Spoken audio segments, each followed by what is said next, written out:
Hey guys, welcome to the herbal blog at Lyme Compass, and I wanted to do an educational video for you. And we've tried to do one earlier, but then it just started pouring, so maybe it'll start raining again. But I've actually gotten a couple emails requesting information on herbal insect repellents. So I will get into that shortly. But I realize that, we live at over 3,000 feet elevation and our blooms might be behind you. So even though our yarrow isn't fully blossomed out yet, and I'm like every day checking it, I just wanted to do this video so if it is in flower by you, that you can start preparing remedies if you choose. There's so many things to say about yarrow. It's such an amazing plant. The first thing that I really want to say is that this plant can save your life. It is really amazing at slowing or stopping bleeding. So in a first aid situation, if someone is cut badly, if someone's hemorrhaging, there's a bleed out, there's been an accident, you've called 911, while you're waiting for the ambulance, grab some yarrow, crush it, pack it on the wound, have the person chew it, just until help arrives. It can really save someone's life. So, that's one of the amazing things of yarrow. Another thing is that it's excellent at healing skin, wounds, cuts, and it makes a wonderful salve ingredient. You can make a tea or washes with it. You can infuse oil with it, and that makes a lovely oil for skin ailments. And I should also mention the flowering tips. You can collect them and dry them, and they make a wonderful tea for bringing down fevers. Fevers and Lyme disease are a blessing and a bit of a curse, in that you want the fever to be productive. You want the fever to be, kicking something out. But in the case of those of us with Lyme disease that have severely compromised and confused immune systems, it can be really challenging because the body is trying so hard to fight the infection and yet can't quite do the job, can't finish the job. And so a lot of us are living with constant fevers, which is really hard to live, a really hard way to live. And so sometimes, say you've just been in fever state for days and you just want to try to calm the immune system down a little bit, yarrow can be helpful in that way. There's also, you guys might want to look into hyperthermia. It's a treatment they've been doing a lot in Germany where you're medically supervised and they raise your body temperature and induce fever. It's an interesting therapy that some people are having success with. So, what else? So, in realms of tick repellent and insect repellent, ticks do not like yarrow, and neither do mosquitoes. We used to live in Mendocino County, California. The sun's coming out.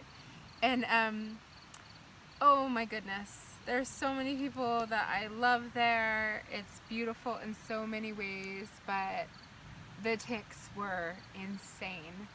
And literally we would step off our deck and have, 5 ticks each on us. I, no joke, would pull 20-something ticks off my dog every night. It was so frustrating because we would get a little bit better and then we would get another bite and get reinfected, and it was this constant cycle of things. So one of the things that we did to try to create a little sanity was we would constantly mow and keep things short. At one point we had put diatomaceous earth out, which I felt so bad about because of other insects. And then, and it didn't even help that much at that point, but then we bought like a pound of yarrow seed. And I can't remember if we bought it through Wilhite Seed in Texas or if we got it from Eden Brothers. But we bought this pound of yarrow and we broadcasted it all over the yard. And we basically created a yarrow lawn.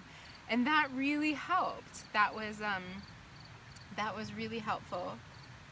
But my family decided, for numerous reasons, ticks were in the top 5, but we decided to leave California.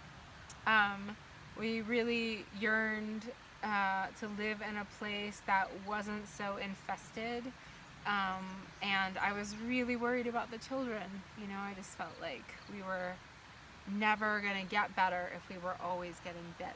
So we came to Yancey County, North Carolina, and we live at the base of Mount Mitchell, and there's very few ticks here. And I can't even tell you, like, I hope to express to you how different I feel living in a place where it feels safe to be in nature. I think for me, like, more than antibiotics, more than treatment, I need to be able to go out in nature. Like, I need to feel safe in nature. Like, maybe it's like the earthing or the grounding, whatever. I don't know what it is, but like, I need green and I need plants and I need to lay down on the ground and not be in complete paranoia, like tense stressness that I'm gonna get covered in ticks. So North Carolina is an interesting place to live, but there's so few ticks here. And there's so many amazing wild plants. So that's a lot of talking. You guys want to learn how to make insect repellent. So when we drop down off the mountain and we go into tick country, like in the Piedmont or near the coast, I always have this in the car. I always have repellent in the car. And basically, I've cut a yarrow stalk, and I call this stripping. I basically am gonna just strip the leaves. And once these blossoms all open, I'll be cutting the blossom tops, and yarrow will continue to flower over weeks. It's a very generous plant. And basically, I'm going to fill a mason jar. I'm going to stuff it with leaves and flowers, and then I will use 40 to 50% alcohol, and that could be like 80 or 100 proof vodka that I'll pour over the top and make sure that all the green material is packed under the alcohol, and I'll let that sit for 2 to 3 weeks. That's basically making a tincture.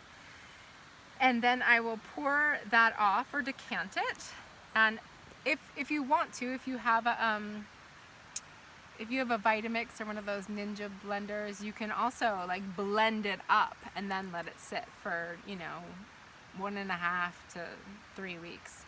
Somehow, like, macerating the herb seems to be able to extract things sometimes a little bit faster. At least I've noticed that.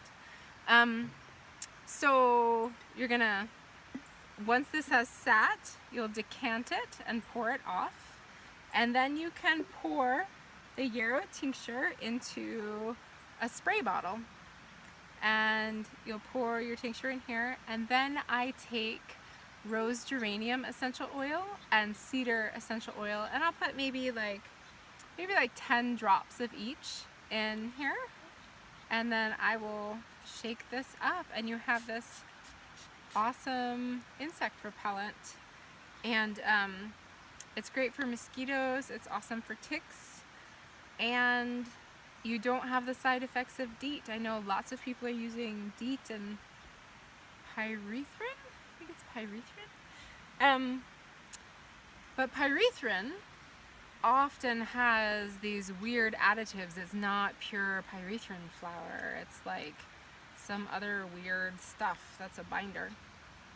So one of the things that my husband's mother taught me, she She loves to be in nature. She's still in Mendocino County and is constantly challenged by her love of nature and getting ticks. But she'll take the tops of old socks. It's just the cut off of my son's old sock that he got a hole in the toe. And just spray your yarrow with the essential oils.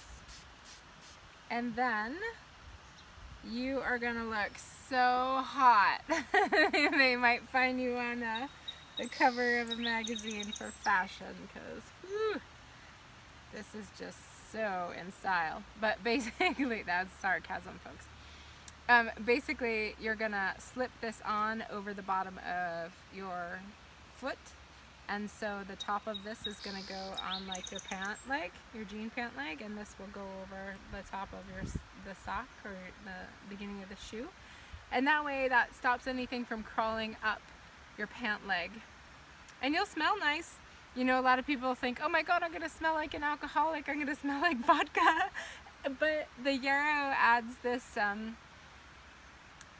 can't explain what, I wish we could create smell-o-vision, but yeah, with the scent of the yarrow in the vodka, or you can use organic grape or cane alcohol, which is what I like to use, but harder to come by. With that and the rose geranium and the cedar oil, you'll smell really nice. It won't be unpleasant, and you won't smell like a fuming alcoholic. And what else can I say? Oh, because of yarrow's ability to slow or hinder bleeding, some women will use it for heavy menstrual cycles. So if you're having a really heavy bleed and you want to slow that down, yarrow is a great way to do that. But again, I'm always asking this question, like, well, why is the body bleeding so heavy? Like, the human body is so intelligent. Like, what is it trying to wash away? What is it trying to move out by bleeding so heavy?